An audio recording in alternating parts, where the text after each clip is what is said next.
हुजूर इस बात को पसंद करते थे कि मेरी उम्मत मेरे ऊपर दरूद पड़े और रब उन पर रहमत नाज़िल करे। क्या पसंद थी हुजूर की कि मेरी उम्मत मुझ पे दरूद पड़े और मेरा रब रहमतों का नज़ूल करे। सही मुस्लिम में रिवायत है, जो मेरे ऊपर एक मर्तबा दरूद पड़ता है अल्लाह उस पे 10 रहमतें नाज़िल करता है। अल्लाह अकबर। और अगर दरूद के साथ सलाम भी हो तो मुझे एक शेर इतना अच्छा लगता है तो सादा सा, पता नहीं उसका वजन भी ठीक है नहीं, किसी सादे से बंदे ने कहा है, लेकिन मुझे बड़ा पसंद आया। बाज रूह खींच लेते हैं ना।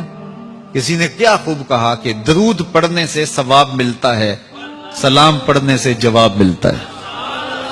कितना सादा और कितना खूबसूरत। दरूद पढ़ने से सवाब मिलता है, सलाम पढ़ने से जवाब मिलता है। और अगर हुजूर की तरफ से वालेकुमुस्सलाम के लफ्ज आ गए तो और क्या चाहिए। इसलिए कसरत से हुजूर को सलाम करो।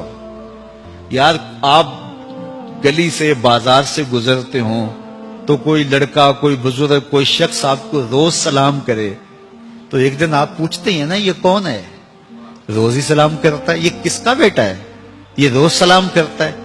फिर किस दिन आप रोक के पूछेंगे पुत्र किसके पुत्र हो, इतने अच्छे हो कि रोज सलाम करते हो। तो एक दिन हुजूर भी पूछेंगे ना ये किसका पुत्र है, ये किसका बेटा है, ये रोज मुझे सलाम करता है। तो फिर हुजूर से तारुफ हो जाएगा। इसलिए हुजूर को सलाम किया करो। हजरत अबू दरदा रज़ियल्लाहु ताला अन्हु कहते हैं, मैं हुजूर की बारगाह में जब आका ने फरमाया ना कि जुमे के दिन कसरत के साथ मेरे पे दरूद पढ़ा करो, तो मैंने अर्ज की हुजूर जब आप इसाल कर जाएंगे तब भी ये अमल जारी रखें। तो हुजूर ने फरमाया अल्लाह ने मिट्टी पे हराम कर दिया नबियों के जिस्मों को खाए। फनबीयुल्लाह हय्युन युरज़क, नबी कब्रों में जिंदा होते हैं और उन्हें रिज्क भी दिया जाता है। इसलिए जुमे के दिन कसरत के साथ मेरे ऊपर दरूद पढ़ो, मेरे ऊपर सलाम पढ़ो।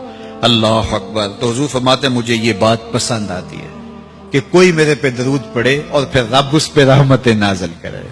अल्लाह अकबर। हजरत उबई बिन काब कहते हैं, मैंने हुजूर से कहा हुजूर मैं चौथा हिस्सा आप पे दरूद पढ़ूंगा और बाकी जो 3 हिस्से हैं दीगर वजीफे कर लिया करूंगा।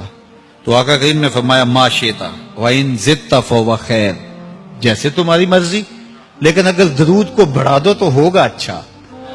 तो मैंने कहा हुजूर मैं आधा वक्त दरूद पढ़ूंगा, आधा दीगर वजीफे करूंगा।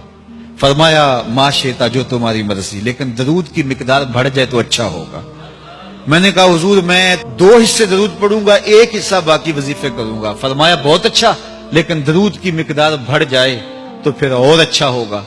अर्ज की हुजूर मैं पढ़ूंगा ही दरूद, मैं सारा वक्त ही दरूद पढ़ूंगा। तो सुनो मेरे हुजूर ने क्या कहा, ये तिरमिज़ी की रिवायत है। हुजूर ने फरमाया फिर तेरे सारे दुख मिट जाएंगे, सारे गुनाह माफ कर दिए जाएंगे।